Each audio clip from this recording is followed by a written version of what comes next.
A Dios pediste un hijo y él contestó: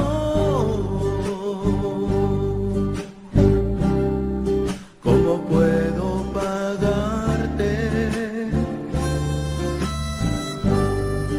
esas noches de desvelo? La ternura que me diste y esas lágrimas tuyas. Dime tú si no es la más grande mujer, pero que Dios te llene de paz, de vida y salud, pues mi oración tú serás. Dime tú si no es la más grande mujer, pero que Dios te llene de paz, de vida y salud, pues mi oración tú serás.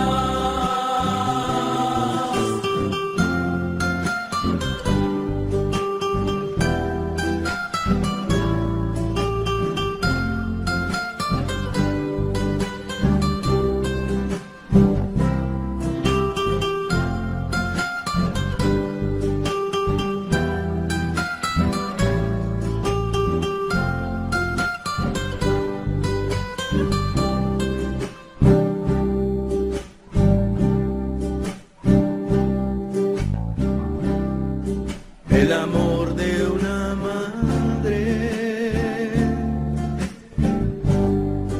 es tan grande como un río, es tan puro y bendito, y nunca tiene fin.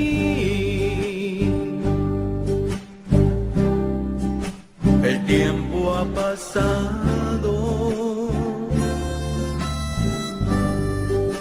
y tú me has cuidado, escuchando mis penas y llorando conmigo. Dime tú si no es la más grande mujer, pero que Dios te llene de paz, de vida y salud, pues mi oración tú serás. Dime tú si no es la más grande mujer, pero que Dios te llene de paz, de vida y salud, pues mi oración tú serás, pues mi oración tú serás.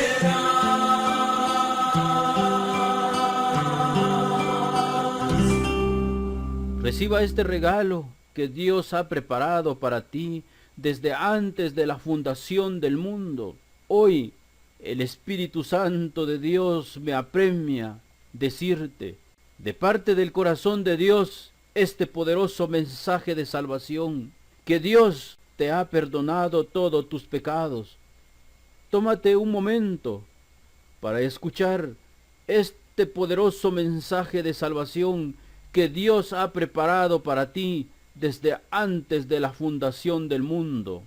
Mas cuando se manifestó la bondad de Dios nuestro Salvador y su amor a los hombres, Él nos salvó, no por obras de justicia que hubiésemos hecho nosotros, sino según su misericordia, por medio del baño de regeneración y de renovación del Espíritu Santo, que Él derramó sobre nosotros abundantemente por medio de Jesucristo nuestro Salvador, para que justificados por su gracia, fuéramos hechos herederos según la esperanza de la vida eterna. No que por nosotros mismos seamos capaces de atribuirnos cosa alguna como propia nuestra, sino que nuestra capacidad viene de Dios, el cual nos capacitó para ser ministros de una nueva alianza, no de la letra, sino del Espíritu, pues la letra mata, mas el Espíritu da vida. Si el ministerio de la muerte, grabado con letras sobre tablas de piedra, resultó glorioso hasta el punto de no poder los hijos de Israel fijar su vista en el rostro de Moisés a causa de la gloria de su rostro, aunque pasajera, ¿cuánto más glorioso no será el ministerio del Espíritu? Efectivamente, si el ministerio de la condenación fue glorioso, con mucha más razón lo será el ministerio de la justicia. Porque el fin de la ley es Cristo para justificación de todo creyente. Entonces, ¿para qué sirve la ley? Fue añadida con miras a las desobediencias, pero solamente valía hasta que llegara ese descendiente de Abraham para quien era la promesa. Y fueron ángeles los que la concertaron, haciendo de mediador Moisés, porque la ley fue dada por medio de Moisés. La gracia y la verdad nos han llegado por Jesucristo. Ahora bien, sabemos que todo lo que dice la ley, lo dice para los que están bajo la ley, para que toda boca enmudezca y el mundo entero se reconozca culpable ante Dios. La ley en verdad intervino para que abundara el delito, pero donde abundó el pecado, sobreabundó la gracia. Así, lo mismo que el pecado reinó en la muerte, así también reinaría la gracia en virtud de la justicia para vida eterna, por Jesucristo nuestro Señor. ¿Es que no sabéis, hermanos? Hablo a los entendidos en leyes, que el hombre está bajo el dominio de la ley solo mientras vive. Pero ya no vivo yo, porque Cristo vive en mí. La mujer casada está atada por la ley al marido mientras éste vive. Pero si muere el marido, queda desligada de la ley del matrimonio. Por consiguiente, mientras vive el marido, será adúltera si se une con otro hombre.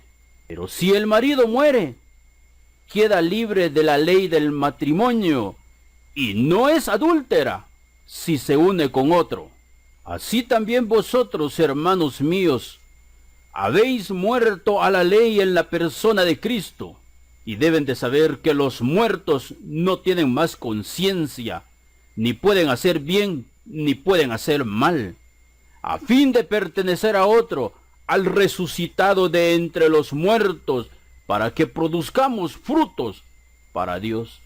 Ningún ser mortal, si no reconoce que es digno de muerte, puede producir frutos, porque es el Espíritu Santo de Dios quien produce los frutos: amor, gozo, paz, paciencia, humildad, benignidad, fe, templanza.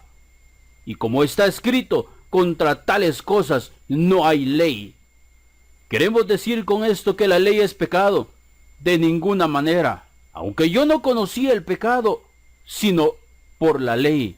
Yo no conocería la codicia si la ley no dijera, no codiciarás. Pero el pecado, apoyándose en el mandamiento, despertó en mí toda clase de malos deseos, pues el pecado sin la ley está muerto. En un tiempo en que no había ley, yo estaba vivo. Yo estaba en tiempo pasado. Pero cuando llegó el mandamiento, el pecado revivió y yo quedé muerto. Así resultó que el mandamiento que debía darme la vida me trajo la muerte. Ahora sí puede comprender qué significa ya no vivo yo, porque Cristo vive en mí. Porque el pecado, apoyándose en el mandamiento, me engañó y me causó la muerte. Pero ahora, al morir a la ley a la cual estábamos sujetos, hemos quedado libres para servir a Dios, no conforme a la letra de la vieja ley, sino conforme a la nueva vida del Espíritu. En efecto, yo por la ley he muerto a la ley, a fin de vivir para Dios. Con Cristo estoy crucificado. Acuérdate de mí, Señor, cuando entres en tu reino. De cierto te digo que desde hoy estarás conmigo en el paraíso.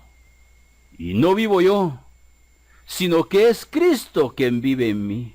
La vida que vivo al presente en la carne, la vivo en la fe del Hijo de Dios, que me amó y se entregó a sí mismo por mí.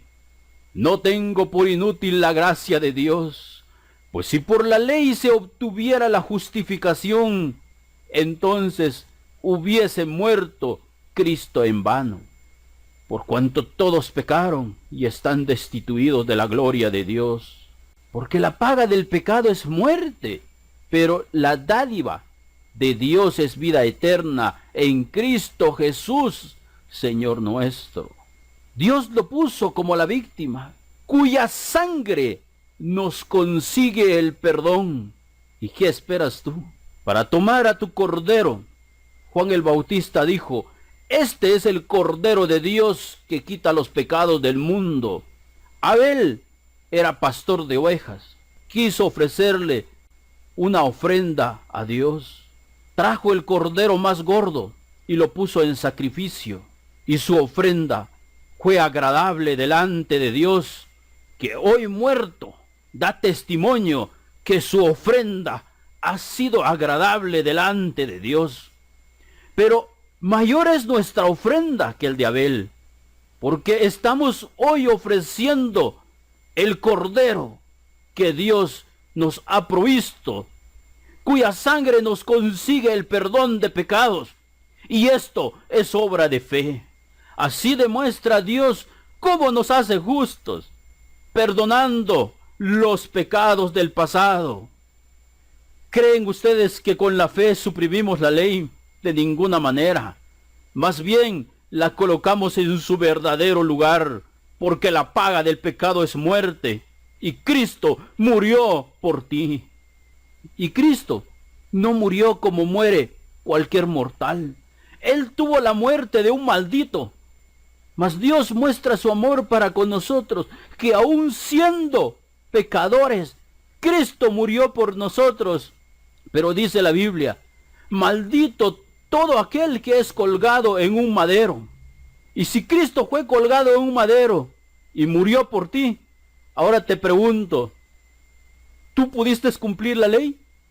Porque Deuteronomio 28 dice: y aconteciere que si escuchares la voz del Señor y pusieres por obra todos sus mandamientos, te alcanzarán estas bendiciones. Pero también está escrito en Deuteronomio 28:15: pero aconteciere que si no los hicieres, también te alcanzarán todas estas maldiciones. Y Gálatas dice: Cristo nos redimió de la maldición de la ley, porque Él se hizo maldición por ti. Gloria a Dios. Ese es el amor de Dios. Hablemos pues de Abraham, nuestro padre según la carne. ¿Qué fue lo novedoso en él? Abraham fue justo ante Dios, y si lo hubiera conseguido por sus obras, podría ostentar sus méritos, pero no los tiene ante Dios. En efecto, ¿qué dice la Escritura? Abraham creyó a Dios quien se lo tomó en cuenta para hacerlo justo. Porque de tal manera amó Dios al mundo, que ha dado a su Hijo unigénito, para que todo aquel que cree en Él no se pierda, mas tenga vida eterna. ¿Crees tú que tus pecados fueron pagados por Él?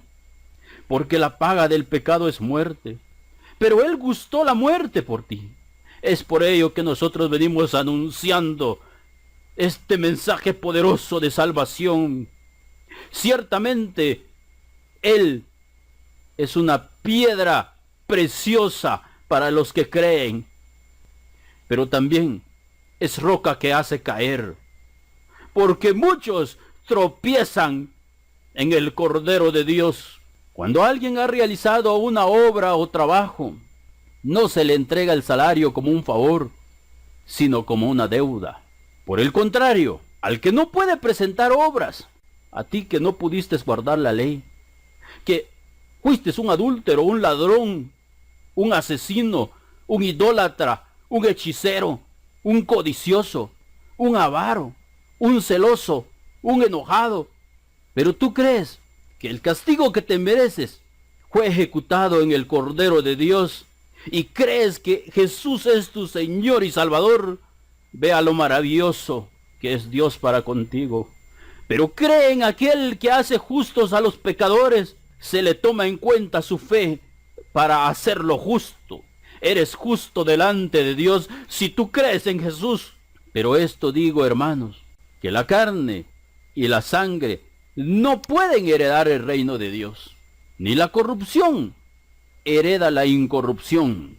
¿Quiénes no pueden heredar el reino de Dios? ¿No sabéis que los injustos no heredarán el reino de Dios?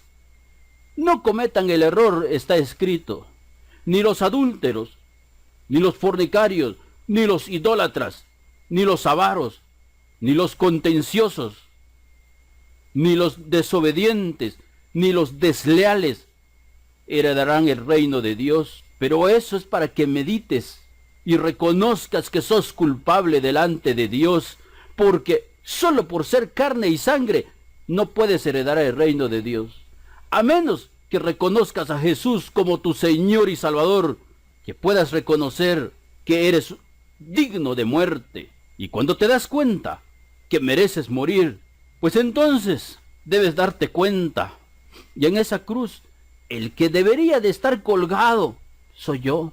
Ahora con toda confianza dile: a la verdad, este hombre nada malo ha hecho, mas yo, que soy pecador, merezco estar en este lugar. Señor, acuérdate de mí cuando entres en tu reino. Este es el amor de Dios. De cierto te digo, que desde hoy estarás conmigo en el paraíso.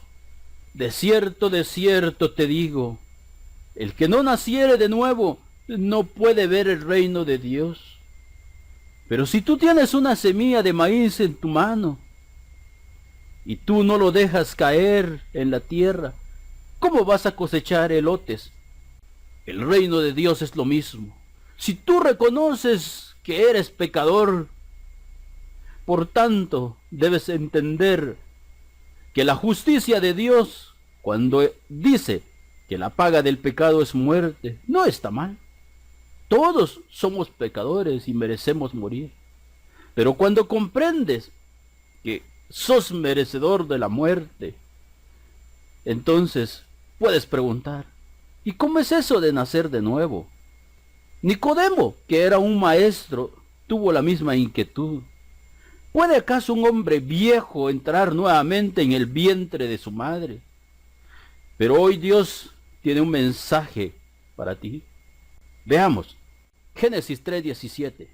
Y al hombre dijo: por cuanto obedeciste a la voz de tu mujer, y comiste del árbol de que te mandé diciendo: no comerás de él, maldita será la tierra por tu causa.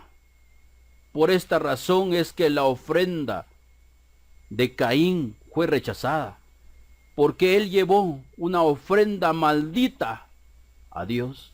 Con dolor comerás de ella todos los días de tu vida, espinos y cardos te producirá, y comerás plantas del campo. Con el sudor de tu rostro comerás el pan, hasta que vuelvas al vientre de tu madre, porque de ella fuiste tomado, pues polvo eres, y al polvo volverás. Ahora que comprendes que todo hombre mortal no tiene otro destino más que caer a la tierra de donde fue tomado. Por eso es necesario nacer de nuevo. Pero si reconoces que eres digno de muerte, entonces puedes ocupar tu lugar y decirle: Señor, ten misericordia de mí, que soy pecador. Lo que es nacido de la carne, carne es, y lo que es nacido del espíritu, espíritu es. En otras palabras, lo que es nacido de la tierra, tierra es, y lo que es nacido del espíritu, espíritu es. Y tú eres uno de nosotros, porque tú reconoces que eres pecador y digno de muerte. Y hoy has abierto tu boca y decirle: Señor, sé propicio conmigo, que soy pecador. No te maravilles de que te dije: os es necesario nacer de nuevo. ¿Cómo puede un hombre nacer siendo viejo? ¿Puede acaso entrar por segunda vez en el vientre de su madre y nacer? Por supuesto que sí. Ahora tú ya sabes, con el sudor de tu rostro comerás el pan hasta que vuelvas a la tierra, porque de ella fuiste tomado, pues polvo eres, y al polvo volverás. Respondió Jesús y le dijo: ¿eres tú maestro de Israel y no sabes esto? Ahora te das cuenta que el Espíritu Santo de Dios te ha dado revelación, y conoceréis la verdad, y la verdad os hará libres.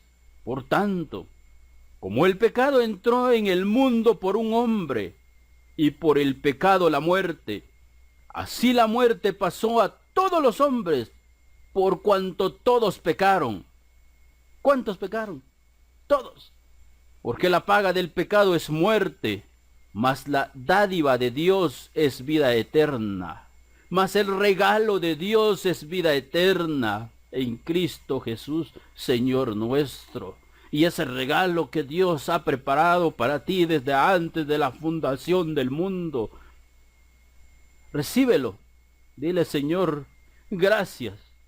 Gracias por perdonar mis pecados. El que en Él cree no es condenado, pero el que no cree ya ha sido condenado, porque no ha creído en el nombre del unigénito Hijo de Dios.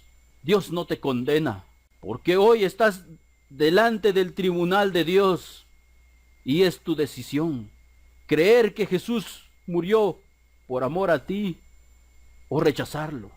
Pero ten seguro que Dios no te condena. Depende entonces de ti qué decisión tomar. Todos nosotros como ovejas andábamos errantes, cada cual siguiendo su propio camino. Y el Señor ha hecho recaer sobre él la perversidad de todos nosotros. Este es el amor de Dios. No ejecutar la sentencia sobre ti, más bien ha hecho recaer sobre Jesucristo la perversidad de todos nosotros. Gloria a Dios. Ha sido traspasado por nuestros pecados. La lanza que traspasó su costado no es más que por amor a nosotros. Triturado por nuestras iniquidades. El castigo, precio de nuestra paz, cae sobre él. Y a causa de sus llagas hemos sido curados. Así es. Si tú quieres sentir el gozo de tu salvación, pues Dios dice que tú estás sano. Hoy quedas libre de esta enfermedad. Eres sano porque Dios te ama. Y hoy eres santo porque alguien te limpió con su sangre. Gracias, Padre, por darme el gozo de mi salvación. Yo soy el buen pastor. El buen pastor su vida da por las ovejas. Por eso me ama el Padre, porque yo pongo mi vida para volverla a tomar. Nadie me la quita, sino que yo de mí mismo la pongo. Tengo poder para ponerla y tengo poder para volverla a tomar Este mandamiento recibí de mi Padre. El que no ama, no ha conocido a Dios, porque Dios es amor. Lejos esté de Dios la impiedad, y del Omnipotente la iniquidad. Si te han dicho que Dios te envía al infierno por pecador, pues entonces el que te lo dijo simplemente no conoce a Dios. Porque Dios es santo, santo, santo es el Señor Dios Todopoderoso. Lejos esté de Dios la impiedad, y del Omnipotente la iniquidad. Porque el Padre a nadie juzga, sino que todo el juicio dio al Hijo. Quizás tú estés meditando y llegaste a la siguiente conclusión. Entonces es Jesús en su segunda venida el que nos va a juzgar. Pues un momento, porque Jesús también dijo, y yo y el Padre somos uno. Y en Juan 8:15, Jesús deja constancia, vosotros juzgáis según la carne, yo no juzgo a nadie. Esto es lo maravilloso del amor de Dios. Dios ha perdonado todos tus pecados. ¿Qué pues diremos a esto? Si Dios es por nosotros, ¿quién contra nosotros? ¿Quién acusará a los escogidos de Dios? Dios es el que justifica. ¿Quién es el que condenará? Cristo es el que murió, más aún el que también resucitó, el que además está a la diestra de Dios, el que también intercede por nosotros, porque con una sola ofrenda hizo perfectos para siempre a los santificados. Ahora eres perfecto delante de Dios, porque fuiste comprado a precio de sangre, solo si lo puedes creer. Si lo crees, di gracias, Padre. Gracias por amarme. Gracias por lavarme de mis pecados con tu sangre. Ahora sé que soy santo delante de ti. Nadie cae de la gracia, porque el sacrificio del Hijo fue perfecto. Y nunca más me acordaré de sus pecados y transgresiones. Pues donde hay remisión de pecados, no hay más ofrenda por el pecado. Los muertos no pecan, porque no tienen conciencia. Si tú te has dado por muerto, entonces debes saber que hoy estás vivo por la misericordia de Dios. Pues donde hay remisión de pecados, no hay más ofrenda por el pecado. Por eso está escrito, mas ya no vivo yo, porque Cristo vive en mí. Pero si andamos en luz, como Él está en luz, tenemos comunión unos con otros, y la sangre de Jesucristo, su Hijo, nos limpia de todo pecado. Este mensaje lo has recibido por el poder del Espíritu Santo, que hoy te dice, de Jesucristo el testigo fiel, el primogénito de los muertos y el soberano de los reyes de la tierra, al que nos amó y nos lavó de nuestros pecados con su sangre. Nos lavó, está en tiempo pasado. Él ya te lavó, Él ya te limpió. ¿Por qué? Porque tú crees que Jesús es tu Señor y Salvador. He aquí, yo estoy a la puerta y llamo. Si alguno oye mi voz y abre la puerta, entraré a él y cenaré con él y él conmigo. Ahora pues, ¿por qué te detienes? Levántate y bautízate y lava tus pecados. Quizás piensas que necesitas un río. Jesús dijo, yo tengo un bautismo del cual he de ser bautizado, pero ustedes no lo conocen. Y Juan el Bautista dijo, yo a la verdad los bautizo con agua, pero en medio de vosotros está uno a quien vosotros no conocéis. Todos los que se bautizan en agua se bautizan en el bautismo de Juan el Bautista, pero hoy tú puedes recibir este bautismo. Levántate y bautízate y lava tus pecados, invocando su nombre. Esta es la palabra de fe que predicamos, que si confesares con tu boca que Jesús es el Señor y creyeres en tu corazón que Dios le levantó de los muertos, serás salvo. Porque con el corazón se cree para justicia, pero con la boca se confiesa para salvación. Pues la Escritura dice, todo aquel que en él creyere no será avergonzado. Porque todo aquel que invocare el nombre del Señor será salvo. Así Abraham creyó a Dios y le fue contado por justicia. Sabed por tanto que los que son de fe, estos son hijos de Abraham. De modo que los de la fe son bendecidos con el creyente Abraham.